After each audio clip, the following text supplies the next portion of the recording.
আমি গীতা পাঠ করি, আমি গীতা পড়ি, আমি গীতা মানি। গীতা আমার প্রধান ধর্ম। দেখবেন আমাদের যে ইয়াং ছেলেরা আছে ওদেরকে জিজ্ঞাসা করেন, তোকে ধর্মগ্রন্থ কি? আমার প্রধান ধর্মগ্রন্থ গীতা।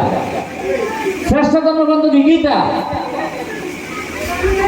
আমরা এই কথাগুলি বলে ফেলি, আদৌ আমরা কেউ গীতার কথা মানি না। সে আমি বিভীষণ হোক হোক এখানে যে কোনো প্রাজ্ঞ অভিজ্ঞ আমি চ্যালেঞ্জ করলাম যে গীতাময় জীবন যেটাকে বলা হয়েছে কেউ করে না গীতাময় জীবন পাবে না। কোথাও না কোথাও আপনাদের ফারাক আমার ফারাক আছে। যদি গীতাময় সুরেশ্বরের সে কথা গীতাময় জীবন গড়ার জন্য বলছে, যদি সেভাবে করতাম আজকে আমি বিভীষণ দিতাম আরেক রকম, আমার কথাটা হয়তো আরেক রকম, আমার আজকে এখানে আসাটা হয়তো আরেক রকম, আমার ভাব ভঙ্গি আচার আচরণ চাল চলন সেটা তো ব্যতিক্রমী। কারণ গীতাময় জীবন যার হবে সে আর স্বাভাবিক মানুষ সাধারণ মানুষ থাকবে না। আমরা মুখে বলি, ওই রামকৃষ্ণ পরমহংসদেব একটা কথা বলেছিলেন, দেশ শুদ্ধি সবাই হরিওম হরিওম বলছে, ভগবান শুনছে না। শুনবে না কেন? আহম্মকের কথা মানুষে শুনে না, আবার ভগবান শুনবে? আজকে আমরা সেই জায়গায় আছি।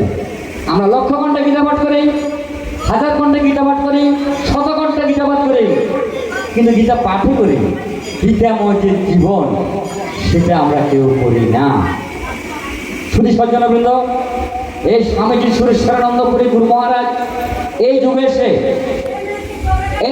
এসে সেই 5000 বছর পূর্বে কুরুক্ষেত্র যুদ্ধ ময়দানে যে গীতা শাস্ত্রের অবুদ্ধি করেছিল, 5000 বছর পরে এসে স্বামীজি সুরেশ্বরানন্দ পুরী গুরু মহারাজ এই গীতাকে মানুষের প্রতিটি রন্ধে রন্ধে প্রকাশ করেছে।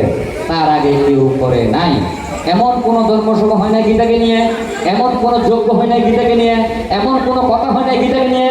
শুধু গীতার মধ্যে জল ঢালতে ঢালতে গীতাকে জলে এটাকে নষ্ট করে ফেলছে, গীতা একটু পাঠ করে নাই। স্বামীজি সুরেশ্বর এসে বললো, ও বা সিলিংয়ে ওঠা করছে, ও বা এটা জল ধরে না, কিলে ধরে, এটা করার জন্য বলছে, জীবন গড়ার জন্য এই গীতা। খালি জল ঢালে ঢালে গীতাটাকে কি নষ্ট করার জন্য নয়। অতএব আজকে আমরা এখানে, আমি জানি হয়তো 1000 জন নাই, সহস্র জন নাই, 10 জন নাই, একজন তো আছে। এই সবার মধ্যে যদি একটা লোক, একজন যদি গীতাময় জীবন গড়ে নিতে পারেন, ওই লোকের সংস্পর্শে যারা আসবে তারাও ধন্য হয়ে যাবে। আমি আলোচনা রাখবো না, কথাটা একটাই যে আমরা গীতা যজ্ঞ করতে আসছি, গীতা যজ্ঞ